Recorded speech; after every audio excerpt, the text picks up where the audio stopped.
আসসালামু আলাইকুম। শান্তাস রেসিপি থেকে সবাইকে স্বাগত জানাচ্ছি। গরুর মাংস দিয়ে ভুনা খিচুড়ি খুবই একটি মজাদার খাবার, আর এটা সকলেই খেতে পছন্দ করে। আর সেটা কিভাবে রান্না করবে সেটাই আজ করে দেখাচ্ছি।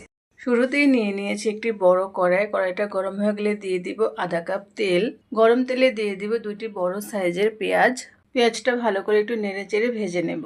দিয়ে দিব 1 চা চামচ আদা রসুন বাটা। আদা রসুন বাটাটা ভালো করে একটু ভেজে নিব। দিয়ে দিব ফ্রোজেন করে রাখা গরুর মাংসটা। ফ্রোজেন করার আগে মাংসটা গরম মশলা আর আধা চা চামচ লবণ, আধা চা চামচ আদা দিয়ে সিদ্ধ করে নিয়েছি।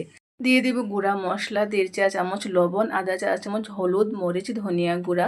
এখানে আমি গরম মশলার ব্যবহার করে নিই। আপনারা কাঁচা মাংস দিয়ে করলে অবশ্যই গরম মশলা দিয়ে নেবেন।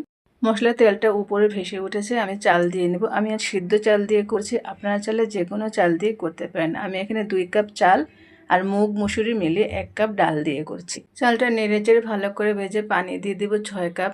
পানি কম বেশি হতে পারে, চালের উপর ডিপেন্ড করে। চাল আর পানি সমান সমান হয়ে আসলে দিয়ে দিব 1 চা চামচ গরম মশলা গুঁড়া, 1 চা চামচ ঘি। গরম মশলার ঘিটা চালের সাথে ভালো করে মিশিয়ে দেব। 2টি বোম্বাই মরিচ দিয়ে ঢেকে লো হিটে দমে দেব 20 মিনিট। 20 মিনিট পর ফিরে আসলাম। এই তো আমার খিচুড়ি হয়ে গিয়েছে। গরুর মাংস দিয়ে ঝরঝরে ভুনা খিচুড়ি, দেখতেই পাচ্ছেন কতটা ঝরঝরে হয়েছে। এই তো পরিবেশনের পালা। আমি বেগুন ভাজা, শসা, লেবু দিয়ে পরিবেশন করছি। আপনারা চাইলে আচার দিয়েও করতে পারেন।